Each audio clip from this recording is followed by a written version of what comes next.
নমস্কার সকলকে। আশা করছি তোমরা সবাই ভালো আছো, সুস্থ আছো, স্বাভাবিক আছো। আজকে রবিবার 19 তারিখ। আমার একটা নতুন ভিডিওতে তোমাদের সকলকে স্বাগত জানাই। আজ যেহেতু আমার আর মা দুজনারই ছুটি, তাই জন্য আজকে সকালবেলা আমি আর মা দুজন মিলে চলে গেছিলাম আমাদের দুজনেরই 5 থেকে 6 বছরেরও পুরনো একটা ইচ্ছা, সুপ্ত ইচ্ছা পূরণ করতে। তাই জন্য টিকিট ফিকিট কেটে যথারীতি শান্তিপুর স্টেশন থেকে ট্রেনে আসার পরেই ট্রেনে উঠে গেলাম। দুজনের মধ্যে কেউই আমরা শাড়ি পরিনি, কারণ আমরা ঘুম থেকে উঠতে দেরি করে ফেলেছিলাম। ট্রেনটা মিস হবে ভেবে দুজনেই কোনো রকমে স্নান করে শুদ্ধ জামা কাপড় পরে, আমারটা তো পুরোটাই নতুন জামা কাপড় ছিল আর মায়েরটা একদম কাঁচা জামা কাপড় ছিল, পৌঁছে গেলাম নৈহাটি। এবার আশা করি তোমরা বুঝতে পারছো যে আমরা কোথায় আজকে এসেছি। তারপরে নৈহাটি স্টেশন নামা মাত্রই এই মাসিটার কাছ থেকে নিয়ে নিলাম 208টা জবা ফুলের মালা। এতদিন আমরা জানতাম 108টাই জবা ফুলের মালাতেই ঠাকুরকে দেওয়া হয়, কিন্তু আমি প্রথম নিলাম 208টি জবা ফুলের মালা। অবশ্যই নিলাম নৈহাটির বিখ্যাত বড় মায়ের জন্য। আমার কাছে প্রত্যেকটা ঠাকুরই সমান, কিন্তু অনেক দিন থেকে ইচ্ছা ছিল সবাই যে এত বড় মার কাছে আসে সেই মাকে দর্শন করার। আজকে সেই সুপ্ত ইচ্ছা পূরণ করতে যাচ্ছি। তো যথারীতি প্রথমে ওই যে লিচু কিনেছিলাম, তারপরে ট্রেন থেকে কাঁচা মিঠে আমও কিনেছিলাম। পাকা আম তখন পাইনি।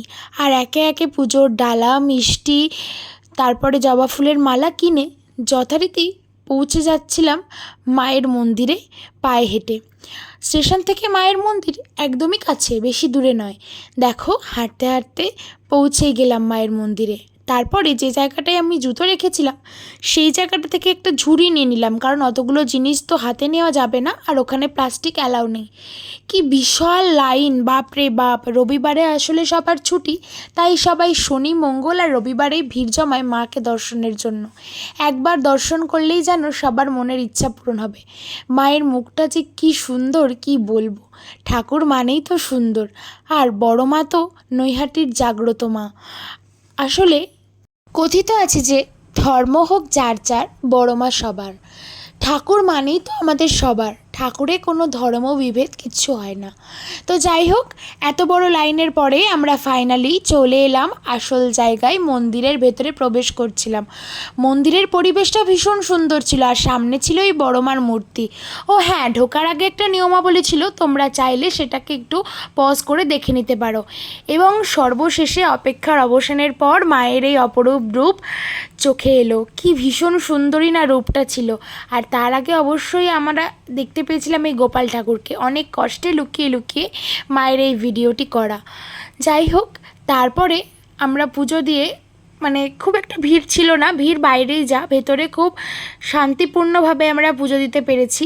আর এই ছবিগুলো লাইনে দাঁড়িয়ে তখন তুলেছিলাম। আমি মাকে দিয়েছিলাম একটা লাল শাড়ি, 208টা জবা ফুলের মালা, কিছু ফুল ছিল, পদ্ম ফুল ছিল, লিচু ছিল, আম ছিল, কলা ছিল, আর ছিল শসা, আর একটা ছিল মুসুম্বি লেবু। সবই দুটো দুটো করে দিয়েছিলাম। যাই হোক, তারপরে ছিল আরও কিছু কিছু জিনিসপত্র, যেমন ধূপ, তারপরে আলতা, সিঁদুর, মায়ের শাখা পলা, ডালেতে যেগুলো যেগুলো থাকে সেগুলো। এখানে প্রচুর জায়গায় যখন লাইনে দাঁড়িয়েছিলাম দেখছিলাম প্রচুর মায়ের ছবি বিক্রি হচ্ছিল। অবশ্যই সেগুলো কিনেছি। কী কী কিনেছি সেইটা দেখার জন্য তো শেষ অবধি অবশ্যই ভিডিওটা দেখতে হবে, তাই না বলো? আর এই যে মূর্তিটা, এটা ছিল মায়ের মন্দিরে একদম ঢোকার ভেতরেই। আর অবশ্যই ছবি তুলতে রেস্ট্রিক্টেড ছিল, মানে ভিডিও করতে বেশি রেস্ট্রিক্টেড ছিল, তবুও আমি করে নিলাম। আমি চাই মা তুমি আমাকে বারবার ডাকো, আর বারবার যেন তোমার কাছে এইভাবেই আমি যেতে পারি। তাই মোবাইলে ভিডিওগুলো করে নিলে তোমাকে যেন রোজ দেখতে পাবো, এই ভেবেই লুকিয়ে লুকিয়ে ভিডিওগুলো করে নিলাম। তোমার এই রূপটা খুবই সুন্দর ছিল, তাই ফোনের মধ্যে তো আমাকে সবসময় ধরে রাখতে হবে যাতে তোমাকে দেখতে পারি। তারপরে ওখান থেকে যে দাদাটার কাছে জুতো রেখেছিলাম, সেই দাদাটা বড় মা একটা একটা চিহ্ন দেওয়া টিপ পরিয়ে দিল। আর আমরা সেখানে দাঁড়িয়ে অনেকগুলো ছবি তুলেছিলাম। এই ছবিগুলো তুলে রাখা, এই মুহূর্তগুলো বন্দি করা তো একটা কারণেই, যাতে মাকে আমি বারবার দেখতে পারি। পুজোটা খুবই শান্তিপূর্ণভাবে দিয়েছিলাম। বাইরে প্রচুর লাইন থাকলেও ভেতরে সবাইকে ধীরে ধীরে মাকে দেখার দর্শন করার সুযোগ করে দেওয়া হচ্ছিল। আমি শুধু ভগবানের কাছে এইটুকুনি চাই যে ভগবান যেন সবার ইচ্ছাই পূরণ করে, বড় মা যেন সবাইকে ভালো রাখে, সবার মনস্কামনা পূরণ করে। তো আমি বাড়ির জন্য এই মূর্তিটা, এই ফটো ফ্রেমটাই কিনেছিলাম, মায়ের ছবি দেওয়া। আর এই যে জায়গাটাতে আমি ছবিটা তুলেছি সেটা হলো নৈহাটির ফেরিঘাট। সত্যি হয়তো ভগবানের ইচ্ছা না থাকলে তার সাথে দেখা হওয়া অসম্ভব। তাই হয়তো এতদিন পরে মায়ের দর্শন পেয়ে মনটা একদম আনন্দে ভরে গেল। তাই এত বাড়ির কাছে নৈহাটি শাখা সত্ত্বেও এতদিন পরেই আমাকে মায়ের দর্শনে যেতে হলো। কি আর করা যাবে। তারপরে গেলাম আমাদের দ্বিতীয় গন্তব্যস্থলে, নৈহাটি ফেরিঘাট দিয়ে চুঁচুড়াতে। তো চুঁচুড়ায় যাওয়ার জন্য আমাদের এই লঞ্চটাতে যেতে হয়েছিল। তো লঞ্চটাতে যাওয়ার পরে আমরা যথারীতি চুঁচুড়াতে পৌঁছে গেলাম আমি আর মা মিলে। আজকে তো অবশ্যই আমার সঙ্গী আমার মাই ছিল। সারা জীবনই এইসব ঘোরাফেরা, ঠাকুর মন্দিরে যাওয়া, টুকিটাকি সব কাজেই সঙ্গী আমার মাই থাকে। আর তারপরে পৌঁছে গেলাম আমার জেঠুর বাড়ি। এই প্রতিমাও ছিলেন কোষ্ঠী পাথরের। উনিও জেঠুর বাড়ির ভীষণ জাগ্রত প্রতিমা। উনি না থাকলে হয়তো আমার এত দূর পৌঁছানোই সম্ভব নয়।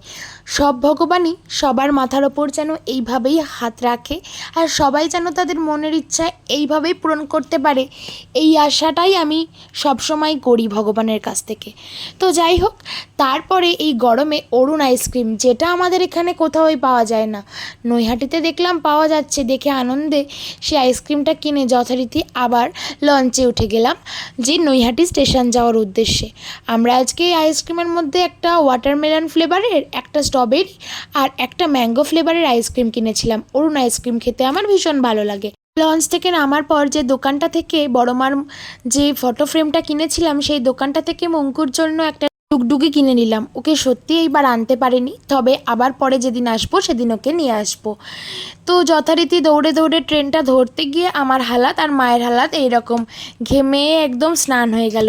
তার মধ্যেও একটা খুশি কি জানো, যার শেষ ভালো তার সব ভালো। আজকে নির্জলে উপোস থাকার পরে সারাদিন পরে এই কাঁচা মিঠে আমটা, আর তার আগে অবশ্যই জল খেয়েছি আর ঠাকুরের প্রসাদ খেয়েছি। আর এই ভিডিওতে যতগুলো বড় মার ছবি আছে সব আমার নিজের তোলা, কোনো কপি পেস্ট নয়। তো আমি ছবিগুলো কেমন তুলেছি সেটা অবশ্যই জানিও। বড় মা তোমাদের সবাইকে ভালো রাখুক। আর আমার চ্যানেলটাকে please do like, share and subscribe করে দিও। ভালো থেকো, টাটা।